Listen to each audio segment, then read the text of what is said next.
Ang lahat po inanyamang siluhod tanda ng paggalang sa banal na Espiritu sa katawan ng ating minamahal na Apo Conching.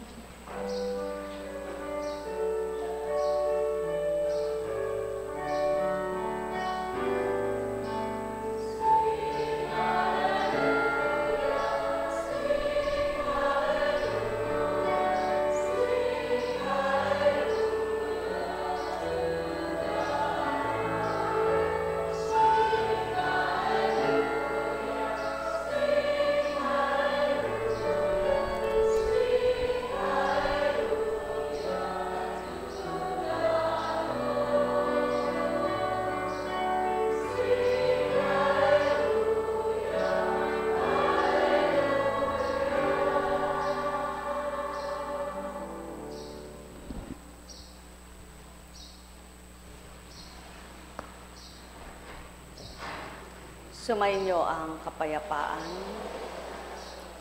kay buti ng Ama, kay dakila niya, sa wagas niyang pag-ibig, sa wagas niyang paglingap, kung makakadama lamang ang lahat ng kanyang mga anak, tuwirang masasambit, kay sarap palang magmahal ng Ama. Subalit kailan niya kaya ito madarama ng lahat? Kung pagtutunan lamang siya ng pansin, mapapatotohanan yung siya'y buhay na lumilingap. Ang may pandinig ay nakarinig.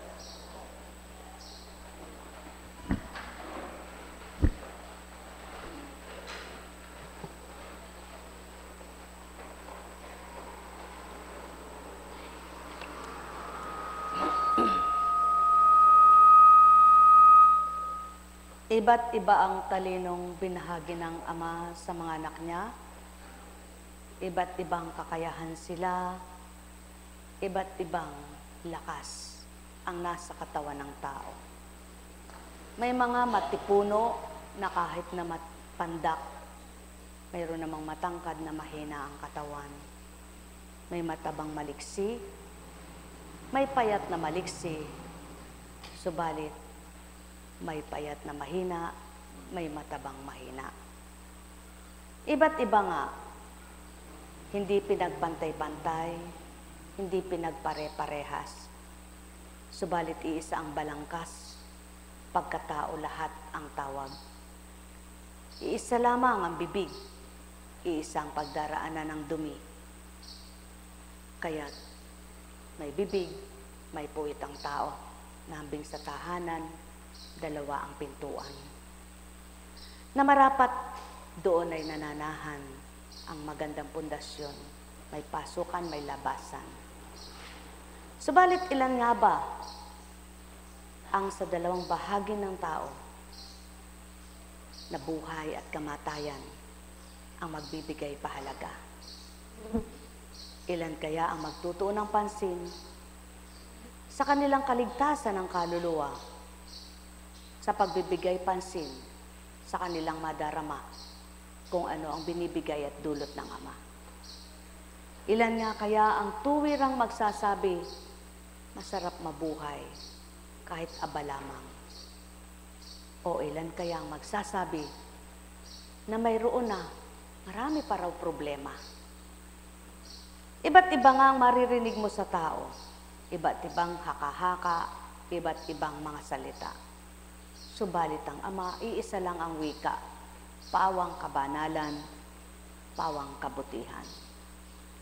Kaya nga't ibinigay niya ang kanyang espiritu upang makaunawa ang tao, sapagkat hindi kayang unawain ng tao ang kanyang kabanalan, hindi kayang gawin ng tao ang kanyang kabutihan, sapagkat ang tao ay marupok, mahina, alabok ang pinagmulan.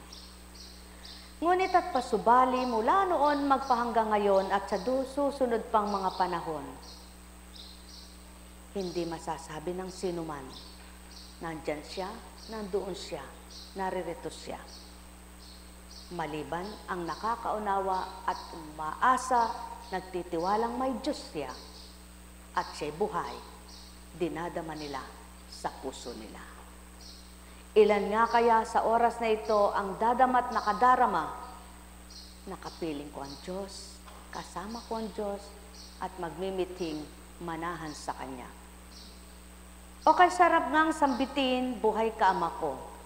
Subalit, bawat nagsambit kaya ng buhay ka ama ko, buhay nga ba siya sa kanila?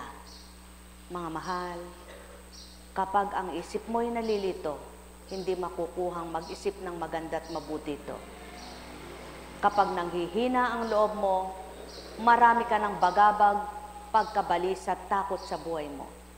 Kaya't ibinibigay ng Ama ang kapayapaan. Kaya't ang pasubali sa pagbati sa tuwinay, sumainyo ang kapayapaan. Upang kapag ang tao'y pinagharian ng kapayapaan, ang kaisipan niya ang siyang magsisilbing pagnamnam sa banal niyang aral upang ito'y maunawaan. Maliwanag din ang katotohanan na ang lakas walang magbibigay, walang magdudulot, maliban siya lamang. Kaya't sa bawat araw, pagsikapan ninyong sumigla, lumakas ang pagtitiwala at pananampalataya upang ang nanlulumo niyong pag-asa, ang namamatay niyong pag-asa, ang nawawalan niyong pag-asa, buhayin at mabuhay niya sapagkat siya ang pag-asa ng tao. Siyang buhay, siyang lakas, siyang tibay. Bilang pagkatao, dumaratal ang kahinaan at paghihina ng katawan, maging ang kalooban. Bilang Diyos ng katotohanan, paanyaya sa lahat ng kanyang mga anak na minamahal. Kilalanin, tanggapin siya at siya ang buhay nyo, siya ang lakas. Kaya't halina, halina mga mahal, di nyo man masilayan, di nyo man masabing nariyan, naroroon siya, damin nyo sa puso nyo at buhayin nyo tuwina upang mapatotohanan niya, nasa sa inyo siya. Sumasa inyo siya, may magagawa siya, may bibigay siya. Kapag dumaratal sa puso mo ang pandamang hindi maganda, nandoon yung paghinakit mo, pagdaramdam, pagkainggit, pagsiselos. Ito ay huwag mong tanggapin sapagkat ito magiging daan ng pagkalaso ng iyong kaisipan. Kapag may pumapasok na sa isip mo ng kung ano-ano, hindi na nararapat, ano nga dapat gawin? Hindi ba't ito'y takwil at iwaksi mo? At paano mo ito matatakwil, paano mo ito maiwasan kung siya nga ang sumisiksik at patuloy binibigay ng kalaban niyang mapanlinlang?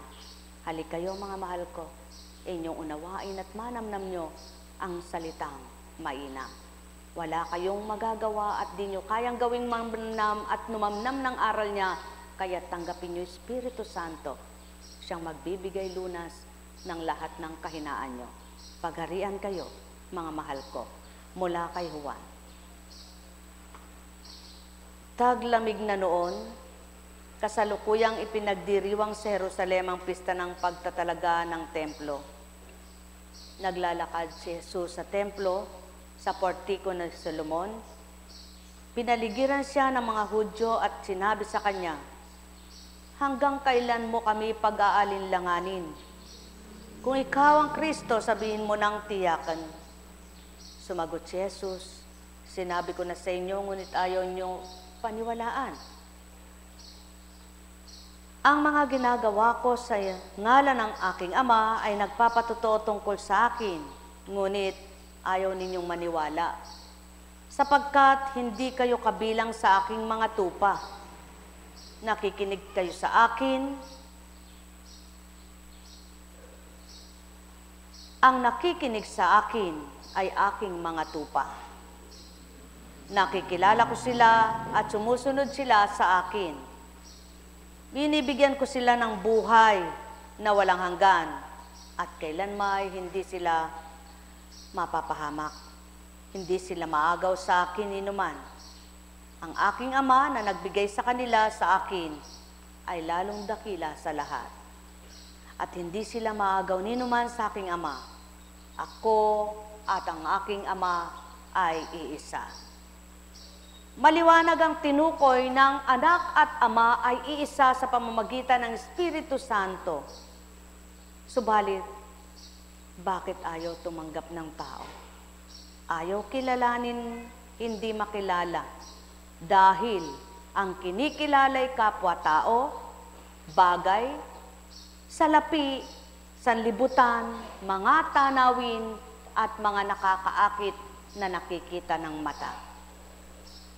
Hindi nga ganang maunawaan ng bawat isa kung anong ibig kong tukuyin at ibig kong ituran. Subalit, maliwanag ang katotohanan, naririto kayo, mayroon kayong dinudulog. Naririto kayo, mayroon kayong hinihiling. Naririto kayo, mayroon kayong nais na makamtan. Pumarito kayo, kayong may layunin, kayong mga mismong nagtungo at di lamang pinilit at isinama. Naririto man kayo, kayong mga iba na kasama lamang ninyo ang mga sinamahan.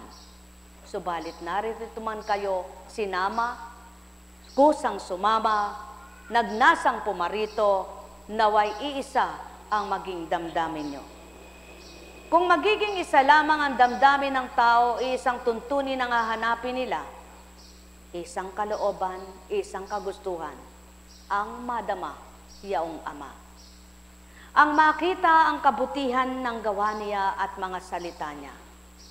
Ang nagbibigay buhay na mga aral niya, ang nagpapasiglat, nagpapaalab ng puso ng tao para umibig at magmahal sila. Ang tunay na grasya na di kayang ipantay sa bagay at salapi. Ang tunay na biyaya na hindi kayang kunin kahit sandako. Ang biyayang espiritual. Ang biyayang magmumulat sa katotohanan. Ang biyayang magmumula sa Ama sa pamamagitan ng Anak at kapangyarihan ng Espiritu niya. Halina, halina, halina kayo. Tuwiran nyo ngang tantuin kung anong ibig ko. Subalit di nyo nga ito mawawari at matatantong lubos kapag naririto man kayo, isip nyo'y nalilito. Nagugulumihanan, nag-aalala, nababahala, natatakot. Bumangon ka, gumising ka, anak niyang may buhay pa. Anak niyang nakahahakbang pa, anak niyang nakakadinig pa. Gumising ka sa katotohanan, bumangon ka sa matwid niyang daan ay tumahak na upang ang iyong isip ay baguhin, ang iyong damdamin ay gayon din. Ang isip mong may takot, ang isip mong nag-aalala, ang isip mong nababahala, ang isip mong nalilito, ang isip mong nagugulumihanan. Sapagkat siya ang kapayapaan, ang lakas at tibay ay kanya lamang. Kaya't halina, halina kayo, kayong mga walang pag-asa sa isip nyo, pinapatay na ng damdamin ninyo, ang pag-asa at ang kagalingan ay takot na ninyong hindi makamtan. Halika kayo, wika niya. Ako ang daan ng katotohanan. Sa akin nakasalalay ang buhay ng nilalang. Lumapit kayong lahat, kayong mga napapagal sa inyong mga pasanin sa buhay. Ako ang inyong pamatok, sandigang batong, walang katibagan. Ipagpapahinga ko ang inyong kaisipan, papayapain ko ang inyong kaisipan at bibigyan ko kayo ng kapanatagan. Sapagkat ako'y mainam kanino man, mabuti ang dulot ko sa lahat ng tao. Kung kilalang aral na yaon at tantunin niyo ang mga salitang yaon, kayo mismo o tao'y magninilay at magbubulay. Bakit nga baga kung tunay kayong kumikilala, ano't hindi siyang pakinggan nyo? At kahit di nyo kaharap at di nyo makikita, natatama sa isip nyo, matutumpak sa diwa nyo, ang mga pahayag niyang magmumulat sa kaisipan nyo upang makalaban kayo, taong nang lalamig, nang hihina at nawawala ng pag-asa. Sapagkat ang Ama ay noon pa man at ngayon magpakailanman, buhay ang dulot niya, buhay ang dulot niya. Kaya't ang lahat ng tao na nagnanasang siya'y makilala, halik kayo, pagtunan niya siya ng pansin, halik kayo, paglaanan niyo siya ng oras, halik kayo, makinig kayo sa Kanya, at ang di niyo mang nakikitang Ama, may gagawing mabuti sa inyo. Nek karamenea hanang, nek karamenea hanang, nek karamenea hanang. Sino nga ba ang nakababatid ng kanyang kapalaran? Sino nga ba ang magsasabing ng maglingkod siya'y itinalaga niya ang kanyang sarili? At sinabi niyang, ako gumustong maglingkod, naglingkod ako ng kusa. Ako ang namili ng gagawin ko, ginusto kong manggamot, ginusto kong mangaral. Ako ang nagtalaga sa sarili ko, isa akong mangangaral, isa akong manggagamot. Ako ang nagtakda ng araw ko at buwan taon para ako'y manggamot, para ako'y mangaral. Ako ang pumili para gawin ko ito at gawin ko yaon. Sino nga ang magtutura ng ganito? Alalaong baga, lahat ng pinili at nahirang, walang batid kung kailan at paanong dako at saan dako. Walang batid kung anong oras at kung saan siya pipiliin at kung paano siya tatawagin. Walang nakakaalam tulad ng kamatayan. Subalit, di man alam ng mga tumupad, di man nabatid kung kailan at bakit, nang makadama at makakilala, para bagang sila'y namamagneto, na hindi nila alam ba't ako sumusunod, di ko naman nakikitang tumatawag sa akin.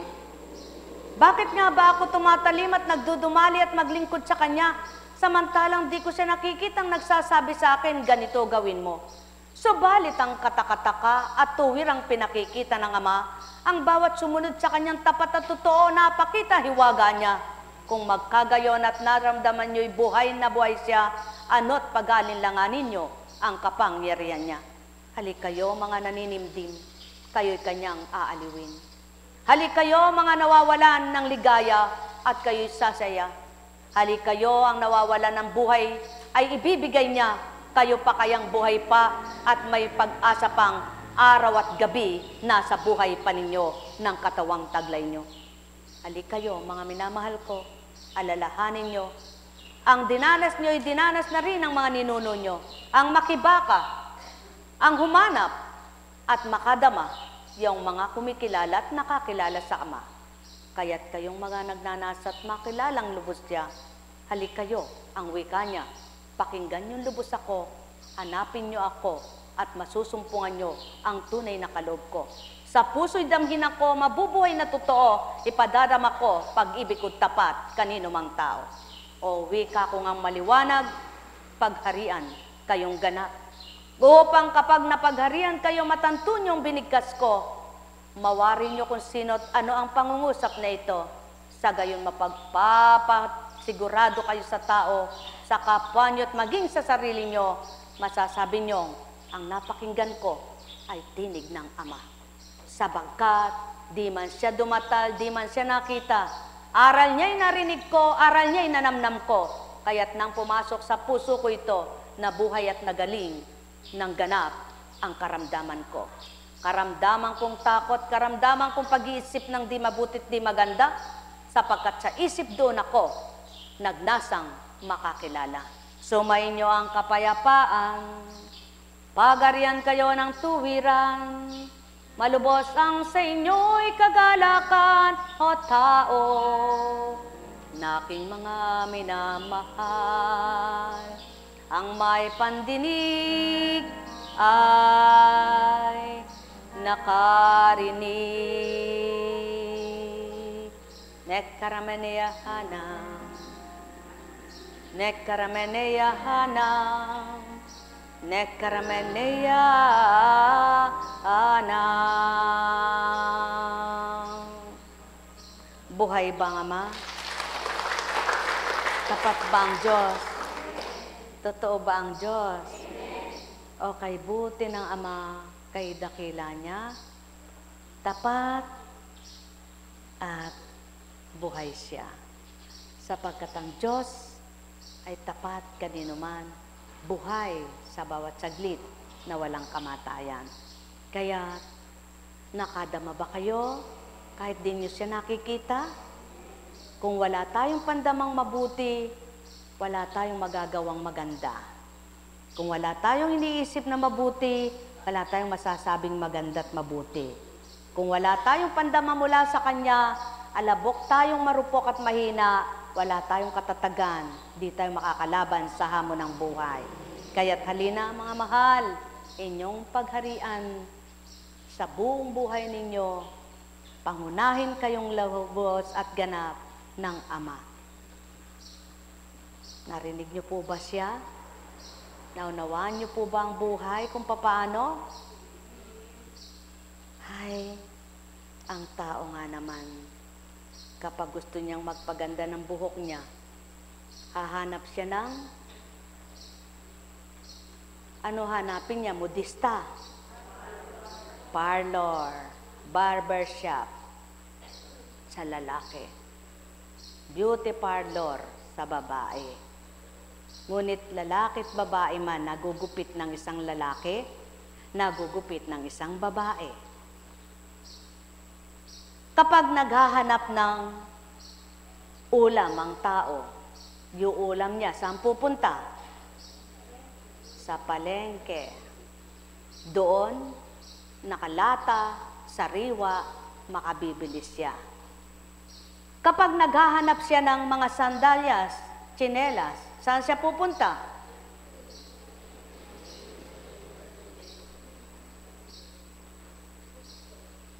Sa bilihan ba ng mga lumber?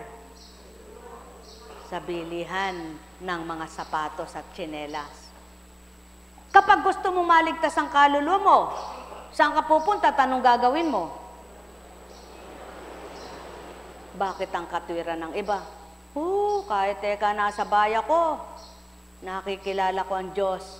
Kaya pala, nasa bahay nga siya, wala nang ginawa kundi yung pangbahay, pangtahanan. At, nakueka, may ginagawa ako. Yung pala may sinusubaybayan lang ng sa oras ng alas 12, alas 3, alas ganon sa mga telesere. Kaya hindi makatakas, di makaalis. Ano ibig sabihin? Kapag hindi mo tinalikdan ang mga kagustuhan ng iyong sarili, hindi mo makikilala ang Diyos. Kapag hindi mo sinunod ang kalooban niya, hindi mo siya madarama. Kapag hindi mo hinanap ang mga banal na aral niya at pinag-aralan upang matutunan, hindi mo matututunan ang kanyang mga salita.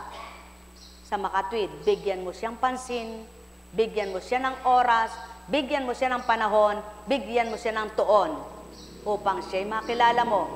Hindi sa mabilis na panahon, kundi habang nabubuhay ka, may nakikilala ka sa Kanya, may matututunan ka sa Kanya, may makikita ka sa Kanya, di mo man siya nakikita. Kaya kapag ikay nakakilala na sa Kanya ng isang buwan, pagkatapos ng isang buwan, tumugot ka. Sa ikalawang buwan, balik ka na naman sa pagkatao mo. Kung ano ang nais mo, noong hindi ka pa niya nakakikilala, nang hindi ka pa nakakakilala, ang babalik na naman sa diwa mo, ang babalik na naman sa damdamin mo, yung mga gusto ng sarili mo, yung mga layaw ng katawan mo, yung kalooban mo bilang tao, ang mga makikita mo ay panlilin lang ni Satanas para maakit ka sa sanlibutan. Kaya nga, ang hinihingi ng Ama, kapag siya'y naramdaman nyo, manahan siya sa inyo. Kapag siya'y kinilala nyo, patuloy nyo siyang kilalanin. Subalit, huwag nyo siyang tatalikdat, iiwasan, sapagkat di nyo siya maiiwasan. Ngunit kaya nyo siyang talikdan kapag pinanaig nyo ang masigit ang laman kaysa espiritu niya, ang masigit ang sanlibutan kaysa mga aral niya. At yan ang pawang katotohanan, kaya't marami ang mapagdahilan, mapangatwiran, subalit batid at talastas ng Ama ang katotohanan. May mga katauhan sa kabilamang ng kanilang kabalahan, takot silang maligwak, mawalay sa Ama. Kaya naman nagdudumalit, nagsusumakit silang siya ay mapaglingkuran. Hindi man nagagawang araw-araw, ngunit at pasubali, pinagsusumakitan nilang sa loob ng isang linggo, huwag silang mawalay sa buong araw. Dahil at nang dahil, kung saan nakatuon ang isip mo, naroroon ang damdamin mo. Hindi ito kayang tanggapin at di matatanggap ng taong tinuran ko. Subalit yan ang pawang katotohanan. Kung saan nakatuon ang isip mo, naroroon ang damdamin mo. Kaya't kung ang isip mo ay nasa sanlibutan, ang kalooban mo ay pang sanlibutan, panglaman. Kaya't paano malulubos ang pagkilala? Nang wika ng tao, kilala ko naman ang Diyos. Alam niya ang ginagawa ko. Nakikita naman niya ako, tumpak at tama. Alam niya ang ginagawa mo. Nakikita ka niya tuwina, kaya't di ka makapaglilihim kung ano nasa isip mo, kung ano ginagawa mo, kung ano mga ginugusto ng iyong sarili. Kaya nga, ang wika niya, mas nagkakasala ka sa akin, anak, kapag pinangangatwiranan mo ako, alam ko naman kung anong ginagawa mo. Mas mabuti pang manahimik at di ka magsalita, wala namang nagtatanong sa iyong kapwa. Subalit kung ikay magdadahilan, mga ngatwiran, nakikita ko naman kung anong yung ginagawa, sinong dinadaya. Kaya't maliwanag ang katotohanan, ang nagsisikap sa laman, laman ang kakamtan. Ang nagsisikap sa sanlibutan, sanlibutan ang kakamtan. Ang nagsisikap sa espiritu at espiritual na pamumuhay, nakakamtan. Diyos Amang walang hanggan. Sumainyo ang kapayapaan, pagharian kayong tuwiran, malubos ang kasiyahan, kagalakay inyong kamtan. Nekkaramaniyahanam, nekkaramaniyahanam, nekkaramaniyahanam. Buhay ba ang Diyos? Tapat ba ang Diyos? Minsan magtatanong ang tao, bakit hindi ako tinutugon ng Diyos? Bakit parang kay layo ng Diyos sa akin? Nung siya'y nakalayo, ang isip at diwa, ang kalooban, di niya tinanong yaon, nang siya'y masayang masaya sa buhay niya.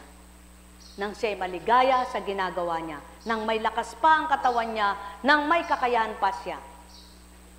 Subalit, di niya alam na nakalimot siya. At nang dumudulog na siya at may gusto na siyang hilingin at mayroon na siyang mga, hindi niya alam kung ba't gano'n na ang katawan niya. Sasabihin, may Diyos ba? Ba't di ko madama? May Diyos ba? Ba't di ako makilala? Nagkakamali ang taong nagsasabing, ba't di ako makilala? Kilalang kilala ka, ikaw ang di nakakakilala sa Kanya. Kaya nga, halina kayo, mga mahal ko, matwid niyong kilalanin ang Kanyang kabutihan at matwid niyong tatanggapin ang Kanyang kabanalan.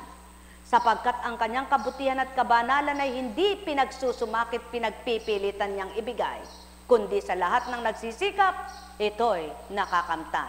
Nekkaramaniyahanam, nekkaramaniyahanam, nekkaramaniyahanam. Buhay bang Ama? Mula sa mga gawa ng apostol. Ang mga mananampalataya ay nagkahiwa-hiwalay dahil sa pag-uusig na nagsimula ng patayin si Esteban. May nakarating sa Penisya, sa Sipre, na sa Antike. Saan man sila makarating, pinangangaral nila ang salita, ngunit sa mga Hudyo lamang. Subalit may kasama silang ilang taga-Sipre na taga-Sirene, na pagdating sa Antikya ay nangaral naman ng mga Griego ng mabuting balita, sa mga Griego ng mabuting balita tungkol sa Panginoong Yesus. Sumakanila ang kapangyarihan ng Panginoon at maraming naniwala at nanalig sa Panginoon. Walang kakayahan, walang kapangyarihan ng tao para buksan ang paniniwala ng kanilang kapwa-tao. Walang kapangyarihan, walang kakayahan ng tao para buksan ang pananaw ng pagtitiwala ng tao. Walang kakayahan at kapangyarihan ng tao para mabuksan ang pandama at makadama ang tao. Subalit, ang Diyos Espiritu na di nakikita tulad ng Ama, may kapangyarihang buksan ang pangunawa mo, mabuksan ang unawa mo, at mabuksan ang pandama mo, upang sa iyong paghahanap ay makasumpong ka sa Ama, sa iyong pandama, makadama ka sa Kanya. Pagpalain kayo. Nekkaramaniyahanam, nekkaramaniyahanam, nekkaramaniyahanam. Buhay ba ang Diyos? Tapat ba ang Diyos? Totoo po ba ang Diyos?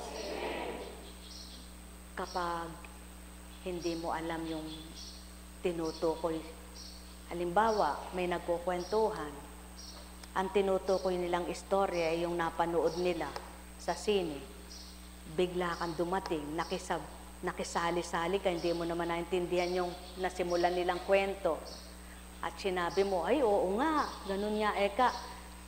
Eh yung pala'y nakalihis na dun sa pinag-uusapan nila yung ini-istorya mo naman. Eh, tinanong ka ngayon, ano ba eka ang sinasabi mo? Oo nga, ganun nga.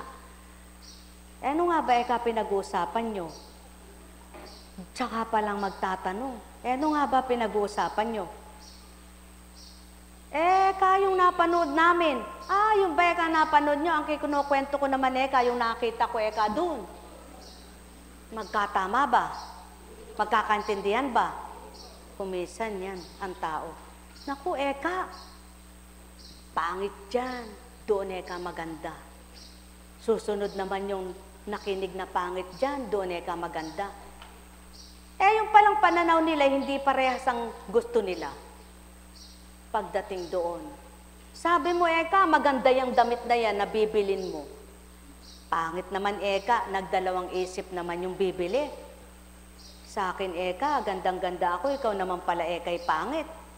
Sino ba magsusuot? Sino kaya ang dapat sundin? Yung bibili o yung nagsasabing pangit? Kumisan, ganyan ang tao. Ikaw ang nakakadama. Ikaw ang nakakakilala sa tinatawagan mo at sinasamba. Bakit padadama mo? Ibibigay mo sa kapwa mo, damdamin mo, na hindi naman nila madama yung nararamdaman mo, kaya hindi ka mapaniwalaan, kaya hindi ka matanggap. Kung ano yung pandamang binigay sa iyo ng Ama, kung ano yung pagpapakilala niya at nakilala mo siya, ipaglaban mo yun kung hindi ka nalilisya ng tuntunin niya. Dahil kanya-kanyang pananaw, kanya-kanyang katwiran, kanya-kanyang dahilan, kanya-kanyang pagtanggap, kanya-kanya ang gawa ng tao. Subalit, ang wag lamang gawin ng tao, kung sumunod man siya sa kapwa niya, ay iniligaw siya at nagpaligaw naman siya, dapat kung susunod ka sa kapwa mo, yung matatama ka. Buhay ba ang Ama? Buhay ba ang Diyos? Totoo ba ang Diyos? Yung sa dating buhay mo, bugnutin ka, nang naakay ka ng kapwa mo na wala'y pagkabugnutin mo. Sa dating buhay mo, bungangera ka, bungangero ka, nang naakay ka ng kapwa mo, nagbago ka. Sa dating buhay mo, ang sama ng bibig mo, nang maakay ka ng kapwa mo, na bago ang pananalita mo. Subalit, yung nag-akay sa'yo, nasabi maganda, mabuti yon, wala namang pagbabago, at ikaw din na sinama niya, di nagbabago, may susunod pa bang iba? Ayoko na. Kung may isip ka, tama ba? Dapat ganon. Bago ka sumunod, titingnan mo yung susundan mo. Bago ka maniwala, tingnan mo yung paniniwalaan mo. Sinasabi ang Kristo'y daan ng katotohanan, ang gawa mo na may lisya sa kanyang gawa. Paanong naging daan ng katotohanan ang sinusundan mo? Dapat, nakita mo't alam mong daan siya ng katotohanan, ikaw mismo natumpak ng gawa. Alam kong may magagawa ang Ama. Alam kong may magagawa ang Ama. Katwira naman. Yun naman kang nag-akay, maganda't mabuti ang gawa. Yun naman kang inakay, hindi naman ka nagbabago. Gayon man at hindi nagbabago yung inakay, wala na sa iyong pagkakamalit, pagkakasalang taga-akay. Kaya kung tunay kang pastol, ang papastulan mo ay kilala mo at nakikita mo sila, dapat pinahahalagaan mo. Ngayon, sa pagpapabuti mo sa kanila, gusto mong mabusog, gusto mong huwag mauhaw. Wala ka ng kamalian pag binigay mo lahat yung pagkain at tubig na yung lalagokin nila. Nasa sa kanila na kung gusto pa nilang uminom ng may lason. Nasa sa kanila kung gusto pa nilang kumain ng nakakalason. Subalit ikaw na nagbigay na mabuti at makabubuti, wala sa iyo ang sala, wala sa iyo ang parusa. Kaya't kung sino may sala, siyang magdurusa. Alam kong may magagawa ang Ama. Kaya mag-akay kayo ng mag-akay ng kabutihan sa kabutihan. At ang bawat ginagawa niyong kabutihan, ang Ama naman ang nakasisilay. Kaya ang bawat ginawa niyo, sa inyo ang ganti niyan, hindi kanino man. Lamang tulad ng puno na namumunga, hindi pagdakang pagtalsak sa lupa't tumubo, ay may bunga na kinabukasan. Kaya pagbabata pa rin habang naghihintay ng pamumunga. Alam kong may magagawa. Happy birthday! Diyan di kita binati, para dito na lang. Happy birthday! Alam kong may magagawa ang Ama. Pagka winika niya, manang Bawat araw ako sa inyo may nakalaan. Mayroong magandang mangyayari sa inyo, aking mga minamahal. Mayroong magandang mangyayari sa inyo, manalig, umangkin at tanggapin. Alam kong may magagawa ang Ama. Alam kong may magagawa ang Ama, pagkat winika niya, manalig ka na. Bawat araw ako sa inyo may nakalaan. Mayroong magandang mangyayari sa inyo, aking mga minamahal. Mayroong magandang mangyayari sa inyo, manalig, umangkin at tanggapin. Alam kong may magagawa ang Ama. Alam kong may magagawa ang Ama, pagkat winika niya, manalig ka na. Bawat araw ako sa inyo may nakalaan.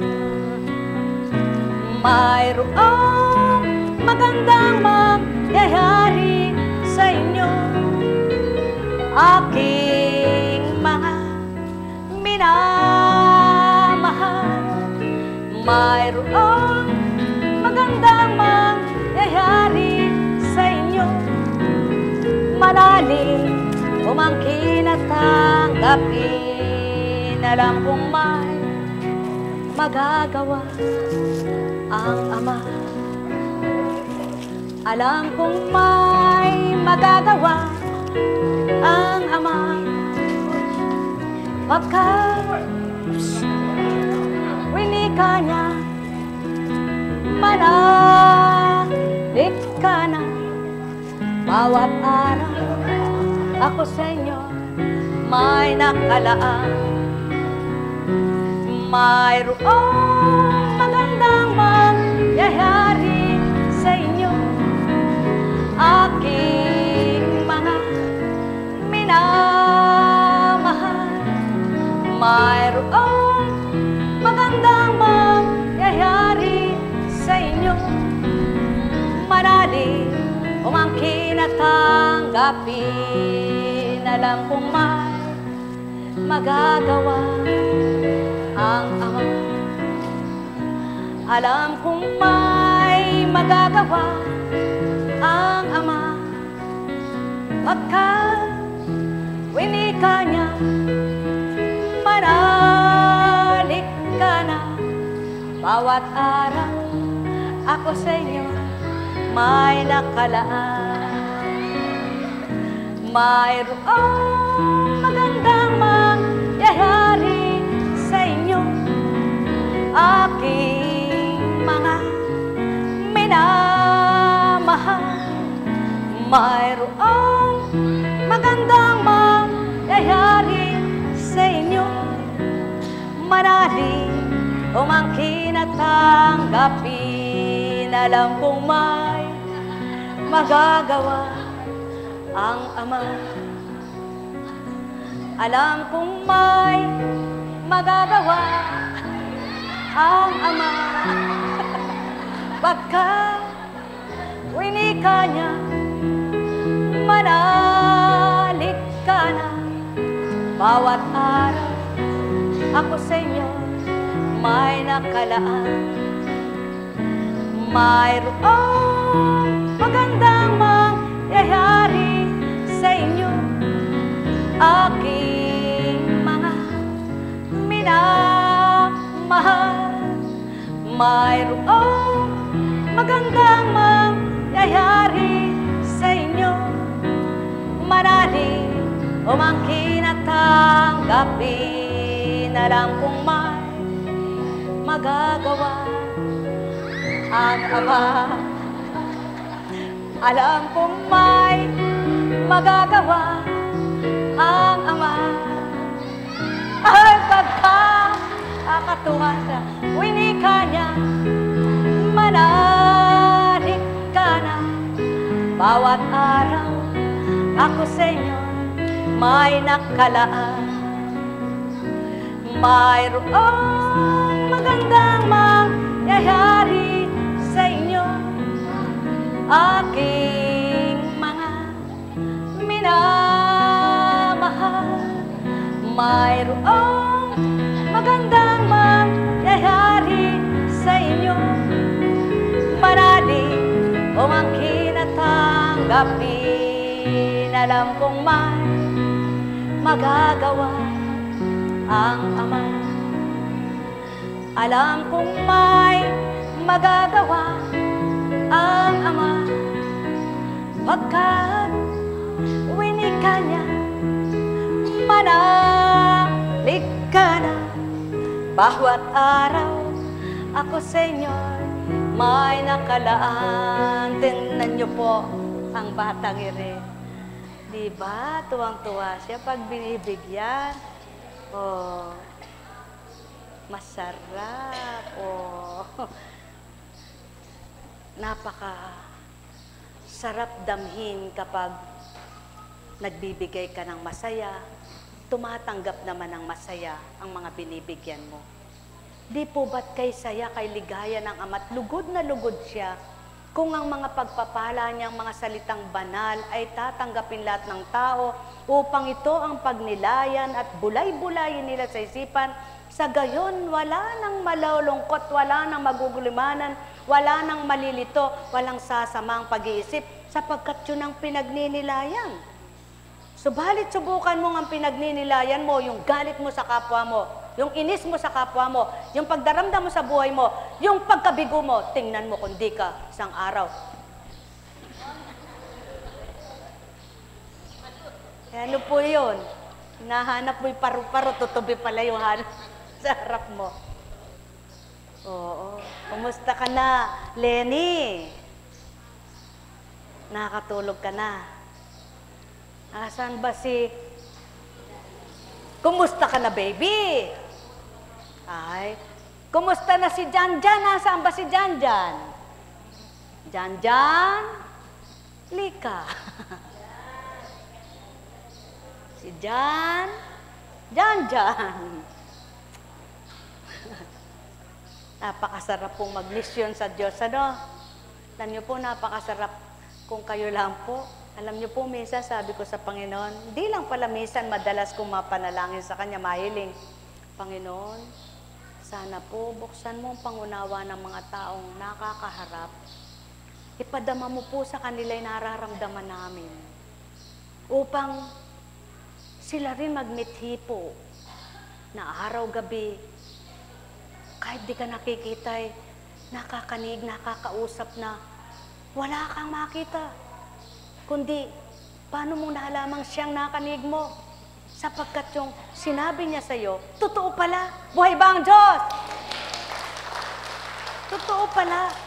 Di sa makatwid, lahat po na sinasabi sa inyo, totoo? Opo. Kaya lang hindi ngayon, di bukas, lahat may takda bago mo kamtan. Buhay ba ang Diyos? Tama ba? May takda ang lahat para iyo'y kamtan. At kung minsan, hindi mo man inaasahan yung pala'y sa'yo binibigay. Kung minsan naman, nagsusumakit kang ito'y kamtan, hindi mo makuha-kuha, hindi mo mahawakan. O, sige po. Kapag wala ka sa Kanya, talagang mag-iinit ang ulo mo eh. Minsan, sarili mo, tinago mo, ikaw mismo, nag-iinit ulo mo, hindi mo makita yung tinago mo. Tama po ba? Eh, ikaw ang nagtago nun, sisisi mo sa iba. Eh, nasaan ba yung tinago kong ano? Eh, ikaw nga nagtago, sabi mo, nasaan ba yung tinago kong ano? Eh, tatanong mo doon sa kasama mo. Eh, pag wala kayong pangunawa sa isa't isa, na inis yung tinatanong mo, Bakit ba kapilit mong tinatanong sa akin? Ikaw nga ang nagtago. Kung ako nagtago nun kahit tanong mo sa akin, sigurado alam ko. Ikaw ang nagtago Mag-iinit na ulo nila nung mag-aaway na. Hindi ko nga ikaw nakikita Gigil na gigil pa. Ano kasalanan nung tinatanong mo? Wala naman siyang alam sa tinago mo. Buhay ba ang Diyos? Ang Diyos po, hindi niyo siya masisisi sa tinatago niyang lihim. Sapagkat nasusumpungan ng lihim niya ng mga taong naghahanap at sa kanya ay kumikilala. Ang lihim niyang kabutihan, ang lihim niyang kabanalan, ang lihim niyang matamis magmahal. Sapagkat ito ang gusto niya, ang lahat ng tao, makilala siya, makita ang kanyang kadakilaan. Pagpalain kayo. Minsan, tinago mo, hinanap mo na doon, tiningnan mo, di mo nakita. Kung kailan inis na inis ka na, at biglang bumalik ka, nandun lang din pala. Naiinis ka, no? Subalit, kapag nasa kanya ka na, kalmante ka lang. Naghahanap ka habang kasabay ng iniisip mo kung saan mo talaga linagay. Pag hindi mo maisip, dudulog ka na. Sasabihin mo, Panginoon, tulungan mo na po ako. Kasi hindi ko po talaga maisip. Biglang pinaisip niya, yun ang patotoo. Ang isip mo ay kaya niya pasukin. Buhay ba ang Diyos? Subukan ninyo. Kaya niyang pasukin. Sapagkat nang dumulog ka sa Kanya, Panginoon, pakita mo na po, hindi ko po maalala, hindi ko po maisip kung saan ko nilagay. Biglang papasok ngayon sa isip mo, ay doon lang pala. At nakita mo nga, yun ang patotoo. Isip mo'y napapasok niya, isip mo'y nababago niya. Kaya kapag siya tinanggap mo, mapagbabago ka niya bilang tao. Buhay ba ang Diyos? Buhay ba ang Diyos? Pag ika'y nalulungkot, Panginoon, aliwin mo naman ako. Ayoko po ng ganitong damdamin. Ayoko pong malungkot, Panginoon. Biglang di mo alam, nakakita ka lang ng pusa, natawa ka. Yun ang patutuong marami siyang pamamaraan para aliwin ka niya. At nang tumawa ka ng tumawa na wala lungkot mo, at di mo namamalayan, aba, wala ka na palang nadaramang lungkot. Ganyan siya kay Waga. Ganyan siya kabuti. Kaya patotoo, puso mo'y batid niya kung ano ang dadarama. Buhay ba ang Ama? Minsan sasabihin mo, Diyos ko, wala na po talaga akong magawa. Ituro mo naman po, ibigay ang paraan kung ano po magiging lunas sa aking kailangan. Biglang, may dumating kang kamag-anak, o may dumating kang kaibigan, o may dumating kang kakilala. Tinanong ka pa mismo, ikaw pa.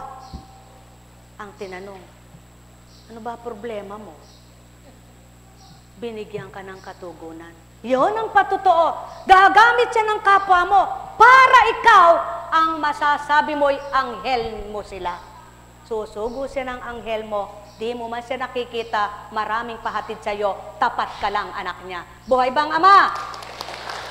At kung hindi ito nagaganap sa buhay mo, at kung hindi mo ito mapapatupad sa buhay mo, at hindi mo siya kikilalanin paano mong patutotohanan, buhay siyang kumikilos sa iyo. Kaya kailangan mo siyang pagtuunan ng pansin, kailangan mo siyang pagtuunan ng oras, pagkakataon, para makilala mo siya, madama at mapakita niya, buhay pala siya sa iyo. Ngunit, kung gumagawa ka ng ganang kakayahan mo, kung nananahan ka sa kakayahan ng kapwa mo, kung nagtitiwala ka sa kakayahan ng kapwa-tao at sarili mo, hindi mo siya makikilala, nakaiba siya, ibang kakayahan niya. Kaya't huwag kayong manahan sa kakayahan nyo, huwag kayong magtiwala sa kakayahan nyo lamang. Ibigay nyo lahat sa Kanya, ang lahat-lahat araw at gabi man, sapagkat ang kakayahan niya, mas higit pa kanino man. Yan ang pamamaraan ng Ama. Lahat tinuturo niya. Ang katalinuhan mo ay di mo maabot ang talinong-talino ng kapwa mo. Huwag kang malungkot, huwag mo ikahiya kung yan lamang ang sayo. Sapagkat kung ano ang sayo, pasalamatan mo. Kaya lamang kumisan nahihirapan ng loob at nasasaktan ng tao. Yung hindi na sa kanya, pilit pa rin niyang kinukuha. Yung hindi na sa kanya, pilit pa rin niyang inaalam. Pag hindi gustong ipaalam sa'yo, huwag mong alamin. Pag hindi gustong ibigay sa'yo, huwag mo munang kuhanin. Hintayin mo kung takda niyang ibigay. Hintayin mo kung takda niyang papaalam sa'yo. Patuloy ka lang kumilala at patuloy ka niyang tumanggap bilang anak. At patuloy ka niyang pakikitaan, anak. Lahat may takda, lahat may araw na mabuti akong magagawa. At yan ang pawang katotohanan, kapag kinilala nyo siya, nakalimot man kayo, siya hindi makakalimot. Naligtaan nyo man siyang tawagin, siya hindi nakakaligtas sa inyo. Kaya't kapag nagunita nyong lumapit sa Kanya, kayo'y pinakinggan na patotohanang Diyos pala'y laging handa na ako'y pakinggan. Mga mahal, pakatandaan ninyo, walang makababatid ng mga aral niya, kundi ipapabatid, ipapaalam niya. Ngunit walang gagamiting hayop, halaman at isda, kaya't taong katulad nyo upang magpagunita. Kaya't sa inyong lahat, sumainyo ang kapayapaan. Sa pangalan ng Diyos Ama, Diyos Anak, Diyos Espiritu Santo, humayo kayong taglayang galak sa puso nyo, patuloy na pangunaway malubos sa buhay nyo, makamtan yung lahat ang pagpapalang mabutit maganda sa buhay nyo, at ito'y hilingin nyo sa Ama, na pag sumakit ang kamtin, ang kayo'y makaunawa sa aral at gawa niya. Pagpalain kayo. Tayo na, mga mahal ko. Uwi na. May mission po kami ngayon.